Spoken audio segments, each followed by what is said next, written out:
If Isekai is the fast food of anime, Suicide Squad Isekai is McDonald's. You know it's not good for you, you know you shouldn't like it. But sometimes, junk food is just so good.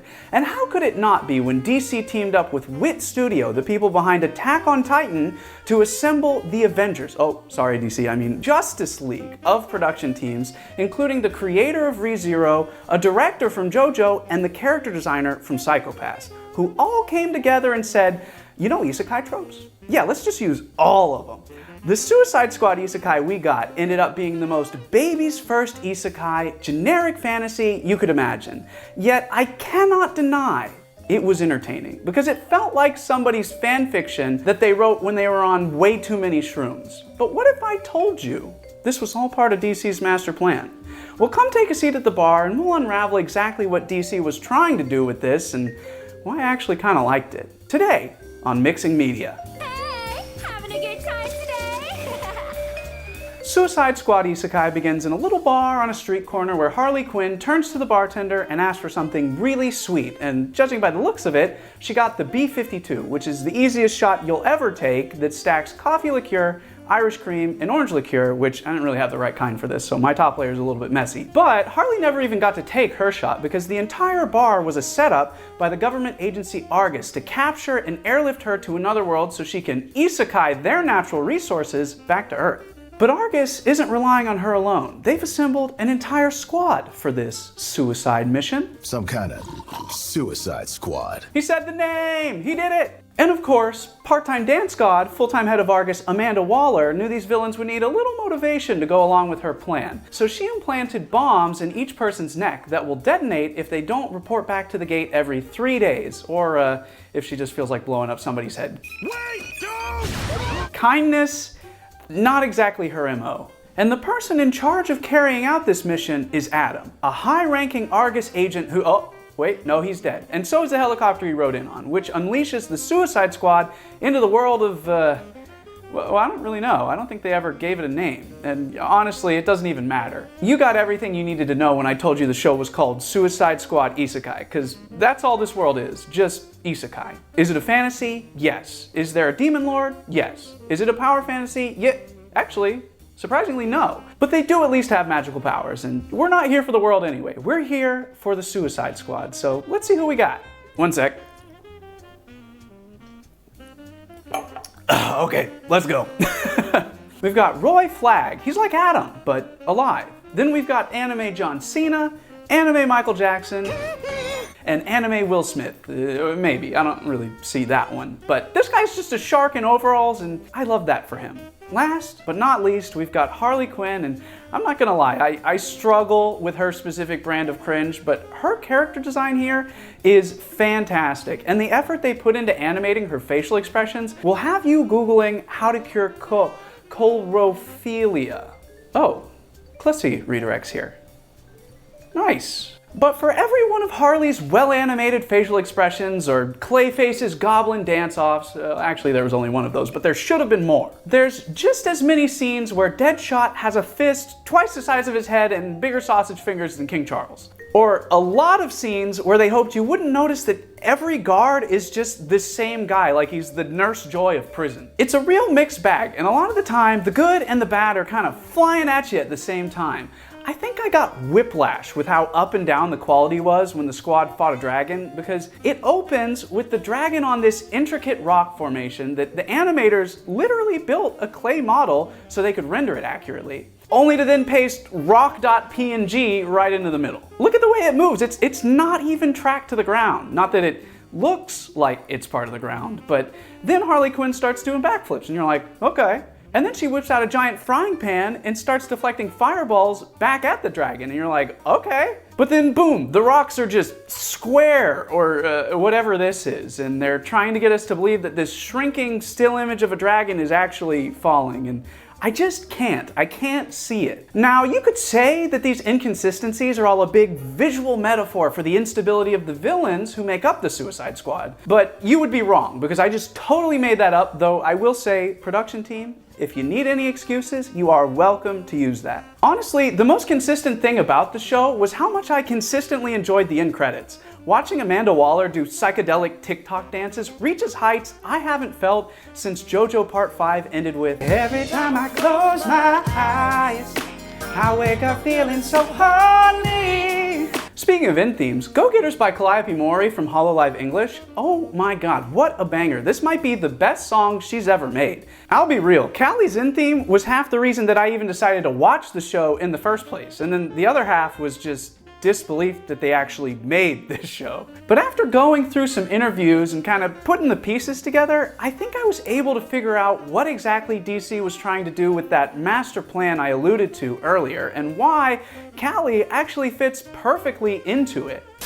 But first, if you're liking the video, give it a like and let me know your thoughts on Suicide Squad Isekai down in the comments, because if you're anything like me, you have some complicated feelings towards it. But back to Callie, I think she was an obvious choice because DC's goal with Suicide Squad Isekai was to aim for the intersection of Western and Japanese fandom.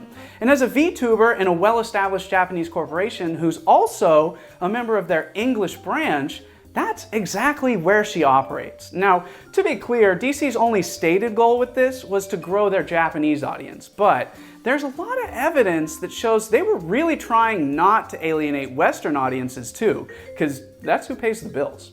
In fact, I think this even presented them with a unique opportunity to expand that audience because it reaches the weebs who otherwise wouldn't even care about DC. But before we take a look at the evidence, we need to first understand how they planned on growing their Japanese audience, and this is where Wit Studios comes in. Obviously, the people at DC are no experts on Japan, so they reached out to Wit and asked, how do you grow a Japanese audience? Their answer, you meet the anime fans where they're at, in the deep, dark, dank, degenerate pits of isekai. Which is kinda ironically just a Western fantasy world, but by putting it in that isekai wrapper, it did still give it the distinctly Japanese setting DC was looking for, without changing the core of what they were really trying to sell to Japanese audiences, the Suicide Squad. Because while DC and its characters have some name recognition in Japan, not many people actually consume any of the movies, comics, shows, any of it. Even the director, Iri Osada, who was specifically chosen because she was a DC fan, admitted she really only cared about The Flash and didn't know much about the rest. So now that they had their path to Japanese audiences, there was only one problem. A lot of Western DC fans haven't had their brains rotted by anime tropes, so they don't know what isekai is. But have no fear, because Professor Clayface is here to explain it to you like you're 5. About every 2 minutes as he points at something and goes, Isekai! An isekai. Isekai. Now this is some isekai! Isekai. Isekai! Isekai or whatever, right? Sure, he starts off harmless enough by comparing it to Alice in Wonderland, you know, an isekai that everybody's familiar with, as wrong as it feels to think of Alice in Wonderland as an isekai. But then he just doesn't stop. Isekai! Because Suicide Squad Isekai is a show that laughs in the face of subtlety. When they want to do some world building, they don't drop bits of lore in the dialogue or the scenery. No, that's for losers. In Suicide Squad Isekai, the characters just straight up ask, can you explain to me the lore of this world? And the queen answers, yes, I will now explain to you the lore of this world. And if after that lore dump, you're still a confused DC fan, Harley has got you covered. It's like we all got dropped into the Lord of the Rings. Girl, no, don't do Lord of the Rings like that. You're in another world with my smartphone at best. And as ham-fisted as it is, this is DC trying not to alienate even the normiest of their Western fans from a show that's also chasing Japanese anime fans, which really explains how something written by somebody as talented as Tapai Nagatsuki, the original creator of ReZero, could end up like such a train wreck. But train wreck or not, did it reach the people they were trying to reach? Well, that's still kind of up in the air at this point, but considering DC said that depending on how this goes, they want to make more, we'll get our answer if we see a second season. And it certainly generated a lot of buzz. Between the trailers and the music videos, they got around 10 million views on YouTube, but as for how many of those translated into people who actually watched the show, I'm gonna say not many, because after the show actually started airing, nobody was really talking about it anymore. To be fair though, the only thing anybody was talking about at the time was... But I think a big reason why all the hype fizzled out is because in trying to reach both Western DC fans and Japanese anime fans, it didn't really reach either. They were clearly worried about dropping DC fans into the deep end of the fantasy pool, so they made the most cookie-cutter world possible in hopes that it also wouldn't distract Japanese audiences from the characters they were really trying to sell. Only problem was the world was so bland, I think it did end up distracting from the characters. Not entirely, because it's still a lot of fun watching a bunch of psychopaths hang out with each other, but it's asking a lot to have to tune out a good 50% of the plot and world building to fully enjoy it. And that's why this show makes for some grade A, turn off your brain, dumb fun, but that's about all it'll ever be. And I also think they failed to factor in the fact that DC fans would probably give the world more of a chance than Japanese audiences anyway, because they're already invested in the Suicide Squad. But if I had to give you one piece of advice, it would be don't waste your time thinking about Suicide Squad Isekai as hard as I have. Because the more I think about it, the more I start to realize I don't really have many good things to say about the show. I just kind of like it. And that's exactly what makes this the McDonald's of anime. That's practically their slogan. McDonald's, don't think, just consume. But with that, I'm Austin. Go watch some Suicide Squad Isekai, or don't. I'm honestly not sure anymore. But either way, I'll see you here next time on Mixing Media. Bye-bye!